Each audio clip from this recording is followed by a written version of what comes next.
more instances of copulation in a situation like that lead to more successful births of those into family structures where the alkaloid has been accepted into the food chain. Well, this would be only an obscure topic of interest to primatologists were it not for the fact that it is a crisis in consciousness which confronts us globally.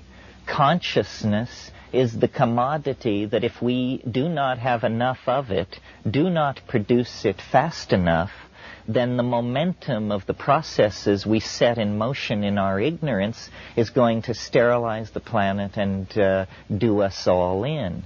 So we have to have consciousness. Well, then you look at the smorgasbord of ethnographic possibilities and you discover this institution of shamanism. It is the institution of planner, of visionary, of manager, of large system coordinator. That's what it's about. You call it magic on one level, you call it curing, you call it folk psychiatry, or weather prediction. Shamans have been involved in all of these things. But as Nicole made so eloquently the point last night, to these deep forest people, it is ordinary. It is ordinary. They live in a different cultural dimension than we do. Dimensions which to us are completely value dark are to them completely transparent. And dimensions which to us are extremely rich and complex, the inner world of the nucleus of the atom, let us say, are for them totally value dark. They don't even cognize the possibility of asking the question. But nevertheless, the specialization in these various domains is not something where one is as good as another. Consciousness is the domain of immediate experience. How are we going to save this planet? How are we going to take the lethal cascade of toxic, technological, and ignorance-producing habits that are loose on this planet and channel them toward some kind of a sane and livable world? Well, the answer is emerging in culture out of the collectivity of global consciousness. It is what I call the archaic revival. It is this very large turnover in the mass mind. Some people call it a paradigm shift. It's an effort to recover the sensory ratios, the feelings, and the attitudes of 15 to 20,000 years ago, before fear, before ego, before male dominance, before hierarchy, hoarding, warfare, propaganda, child abuse, all of these things. And the answer lies, as was indicated last night, in integration into the dynamics of nature. Well, so far as my analysis gives it to me, the only way you can abandon yourself to the dynamics of nature is to break through the language shell.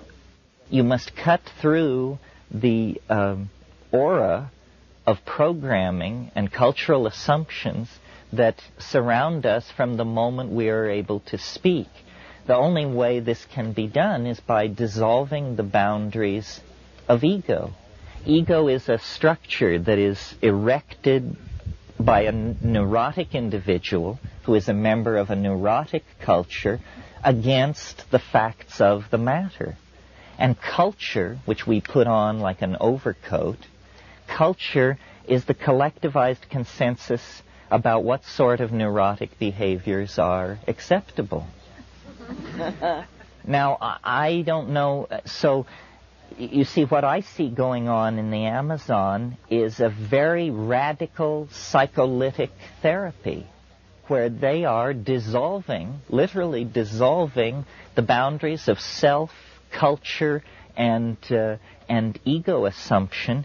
And then what you discover is not the white light, or what William James called a blooming, buzzing confusion, although in the first few minutes it can be like that. But what you really discover is sentient, organized, living, loving nature. That nature is a force. Nature is a mind, a personality, organized with intentionality, organized with feeling, humor, grace, and conviction. Conviction. And if you can get right with that conviction, then that's the secret of dancing in the waterfall. That's the secret of the shaman's apparent transcendence of the rules of mundane statistics. Because that is what it is. The shaman doesn't violate physics.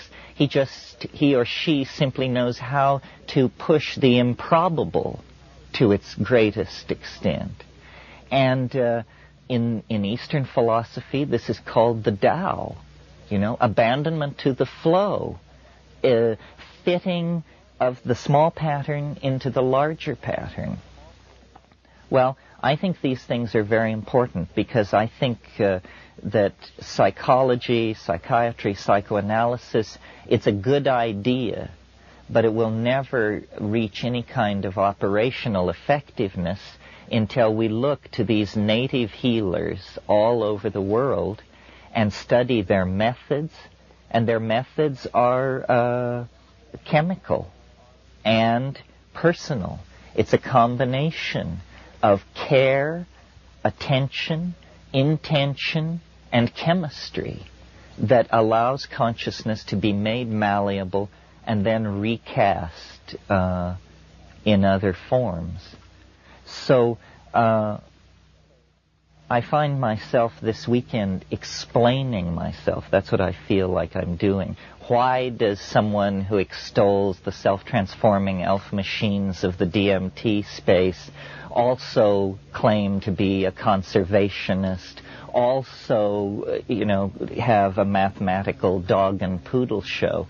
Well, it's because all of these things emerge out of the concrescence of consciousness, its intention toward its own transformation. Nature is the answer. It's not enough to be like Wordsworth. It's not enough to, this is not, Mao Zedong said the revolution is not a dinner party. And certainly the ecological revolution is not a dinner party. Poetic sensitivity to the death of the planet is not what we're striving for here. What we're striving for is to halt, overturn, and back out of the impending death of the planet. It is very clear now that consciousness will decide that the planet, there are not rosy futures of suburban housing and ratatouille to be extended endlessly into the future. We are approaching a bifurcation where it is either going to become heaven or hell, one or the other. And I think that this archaic intuition, which I see reaching clear back to the birth of the 20th century and the 19th century, back to people like Alfred Jarry and Guillaume Apollinaire and the pataphysicians, the surrealists, the physicists around Einstein, Freud, modern art, modern dance, jazz, all of this stuff is an effort to reclaim the primitive, to reclaim the archaic, to reject all that powdered wig algebra that comes down through the French, English, German tradition of constipated male dominance. And instead,